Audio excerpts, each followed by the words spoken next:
Imagine actually having to wait for your melee to recharge. Not anymore. What is up, guys? It's your boy, me Titan, me Punch, Cacus, and today we're going to be showcasing an incredibly powerful PvE Titan build. It's the build I can't stop playing. I've replaced my Consecration with this. I tried Wishful Ignorance, but I kept going back to this. This is my #1 choice when it comes to grinding levels or most other activities in the game. I even use it in the raid now, guys. It's the Infinite Melee Spam Titan build. And yes, literally infinite. And so, let's get started. Now, importantly, guys, I've partnered with Mobalytics, your source for Destiny 2 builds. You can see a ton of different builds from a variety of different creators all displayed. Click the link in the description down below to see this build laid out in an easy to read, easy to understand format, including dim links. After you watch the video so you know how it works, of course. Alright, now, taking a look at this build, what does it do? So, the main thing this build is designed around is its exotic armor piece, the Insurmountable Skullfort exotic helmet. So what this says is that final blows with arc melees trigger health regeneration and fully restore a melee charge. Melee hits grant arc melee energy. And we're going to combine that with Thunderclap. So that means you get a kill with your Thunderclap, you instantaneously get Thunderclap back, and you can chain that again and again and again. As long as you get kills, you're getting your Thunderclap back. Now you might be saying, oh, well, what if you encounter a big yellow bar? Are you sure you're going to be able to kill that? Absolutely you are, dude. Thunderclap might just be the most overtuned melee ability in the entire game of Destiny 2, aside from Grapple. But like, seriously, no one was using this thing, and so Bungie has buffed it like 3 different times. It is doing crazy damage. Even the uncharged Thunderclap will take down yellow bars with shields. Dude, if you're charging it for any period of time, especially if you're combining it with a melee boost, oh my goodness, it nukes. And it's not just a single target attack, guys. It is going to nuke everything in like a 30-foot radius in front of you. It is crazy how good Thunderclap is. And in the background, you'll see just that. Like, you are absolutely slaying out with Thunderclap. So, what are we doing with our subclass to support this loop? Well, we are going to be running a Glacial Quake Super. However, this can change. I'll explain why it's Glacial Quake in a second here. We just have Thruster as our class ability. Then we are using Shackle Grenade. Now, I will say Glacier Grenade is also an option, but Shackle Grenade is so good for just setting up enemies for the Thunderclap, especially when we are 1-2 punching. We'll talk about that in a sec. First, we have Diamond Lance, guys. So when we get ability kills, we get a Diamond Lance. Well, if you have a literal infinite recharging ability, this gets crazy. Then we, of course, have Knockout. This is going to make us amplified when we defeat enemies with melee attacks, so we have 100% uptime on amplified for that 15% damage resistance, guys, and it's also going to boost our melee damage even more so. This is required. You could actually change Diamond Lance, but Knockout is a must-have. Now, as for the fragments, guys, first of all, Facet of Protection, more damage resistance, plus 10 melee, perfect. We have Facet of Purpose. That is so that we can get Frost Armor from Glacial Quake. Now, if you're okay with running Blade Fury, you could also do that to get Woven Mail. Also incredible, but Glacial Quake is actually incredibly good against so many bosses in the game. The shatter damage you get is crazy. Then we have Facet of Courage. Your Arc, Solar, and Void abilities do increased damage against enemies affected by darkness. You throw the Diamond Lance, they're frozen, you nuke. Okay, so that's part of the reason why we're running Diamond Lance. Also, we have Facet of Dawn. Powered melee hits against targets make you radiant. Yeah, we have 100% radiant uptime. And our allies, yeah, we're just making everyone radiant. Again, we have infinite melees. Everyone's radiant all the time. Then we have Facet of Sacrifice. This is actually pretty important. When you have an Arc, Solar, or Void buff, ability final blows grant bonus Darkness Transcendence. So this is really going to increase the consistency at which we actually get Transcendence because we're just thunderclapping everything. So we're not actually using a ton of darkness damage sources aside from our Diamond Lance. So So again, Fast of Sacrifice, we're just going to be transcending all the time, doing our main game plan of thunderclapping the crap out of everything. And this is part of the reason why we are using Prismatic. You could use the main combo of Thunderclap plus the Skull Fort on an Arc build, but why not use it on Prismatic where you get that benefit of Transcendence? Transcendence is like a free bonus super. It's incredibly good, incredibly powerful, and it just makes this build that much more powerful that this combo works on Prismatic. Now, moving on from there, guys, what weapons are we using? Well, the main weapon here in terms of our exotic is actually going to be the Bastion Exotic Fusion Rifle. So, its intrinsic perk says, after a successful melee hit, this weapon gains increased damage. So, it always does more damage for our build, but also hitting a target with most of the pellets in a burst increases melee damage for a short duration. You get like 300% more melee damage. The Bastion melee damage increase is significantly more than a shotgun with 1-2 punch. So you absolutely could run a 1-2 punch shotgun like this Perfect Paradox. That's fantastic. But the Bastion does have a higher damage threshold. You'll hit harder with your Thunderclap thanks to the Bastion. And guys, because Bungie redid the entire melee system, they made it additive, all that stuff, the amount of time you get with 1-2 punch and the Bastion boost is just enough time to fully charge your Thunderclap. So you can Bastion, charge it back, and as soon as you see your fist kind of start to like set in place and glow, you let it go, and man, you just nuke. It's so good that when I am running activities with champions, I don't even have to bring anti-champion weapons. I just have to shoot them with Bastion and Thunderclap, and it does so much damage, it just one-shots every champion. Like, I don't think I've put on anything that does anti-barrier since I started using this build. It doesn't matter, I just nuke them with the Bastion plus my Thunderclap. Now, aside from that, hey, the Phonotrea Fera.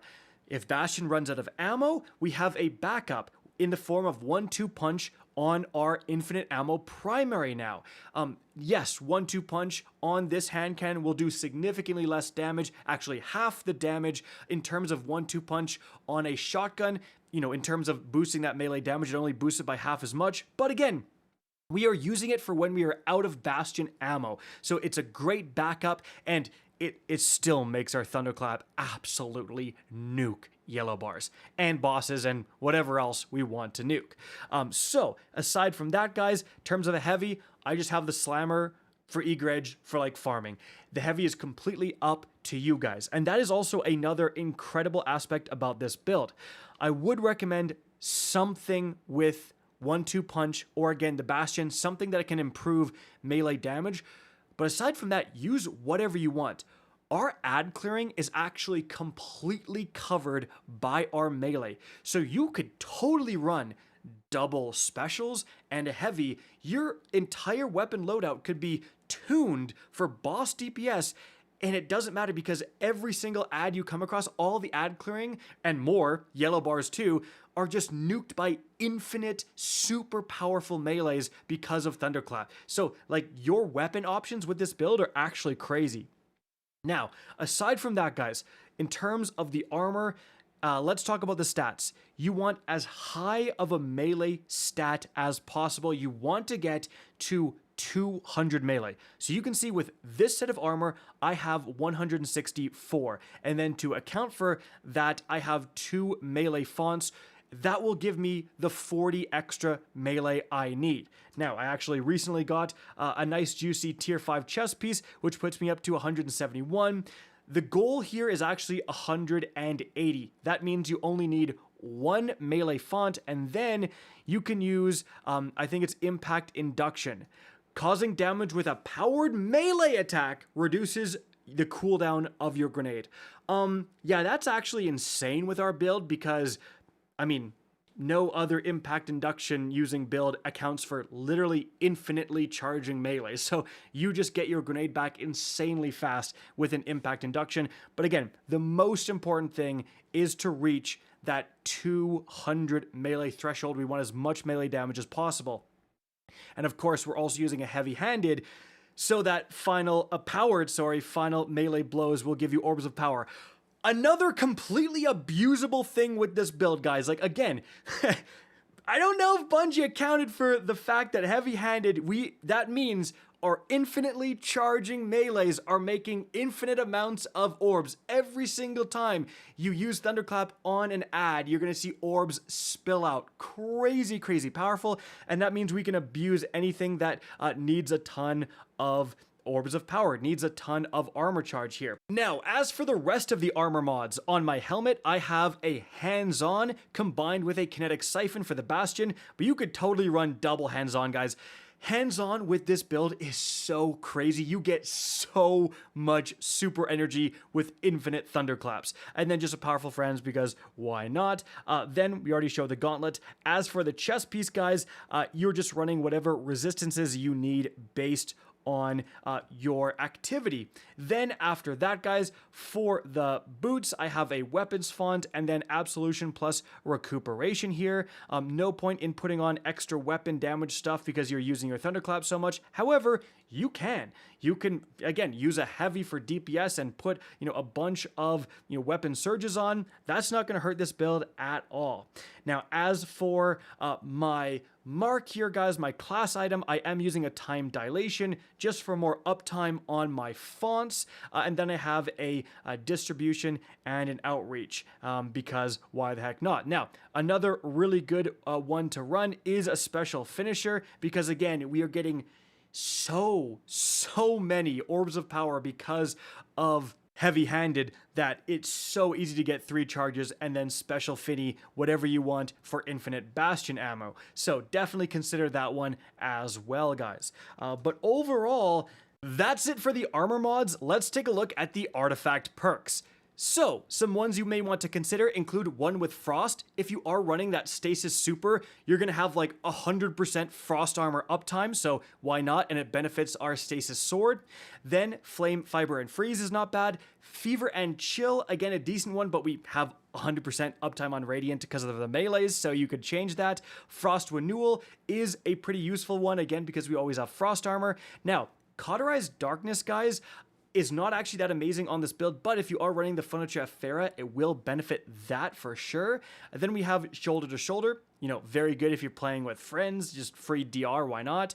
Elemental Coalescence. Defeating targets has the chance to create an elemental pickup matching your equipped super element, so you're going to get the Stasis Shards, which means you get more melee. If for whatever reason your melee does go away, it fails, it's important to get it back quickly. What really is crazy though is Shield Crush. This is the must-have. While you have Woven Mail, Frost Armor, or a Void Shield, your melee recharges faster and deals increased damage. We don't need the recharge, but we want the bigger damage. And then also, when you're Amplified Radiant, your grenade recharges faster. So even though you might not have that much grenade stat because you've spec'd so hard into melee, which is the most important thing, Shield Crush will make it so that you get it back pretty fast. And then Radiant Shrapnel, dealing sustained weapon damage while Radiant, or defeating a scorching combatant with a weapon causes the target to release solar projectiles. We're always Radiant. So this is just whatever you're shooting with this build, you're going to be triggering Radiant Shrapnel, guys. Overall, just a crazy, crazy build.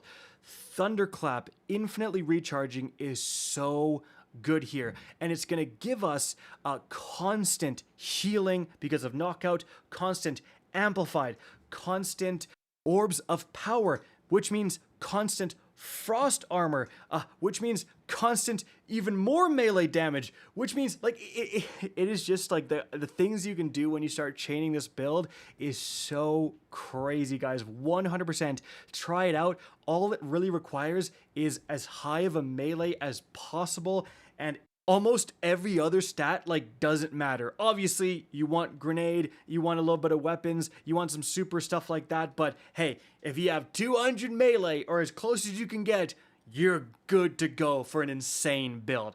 That's all you need. Guys, That's it for the video. Hope you enjoyed and found this informative. If you did, please remember to help me out by simply rating and especially sharing this video. If you guys want to see more Destiny 2 content similar to this, don't be afraid to slap that subscribe button. If you want to get in touch with me and keep up to date with the latest channel activity, the best way is to follow me on Twitter at RickCacus. That is linked in the description down below. Again, I hope you enjoyed the video, and as always, have a good day.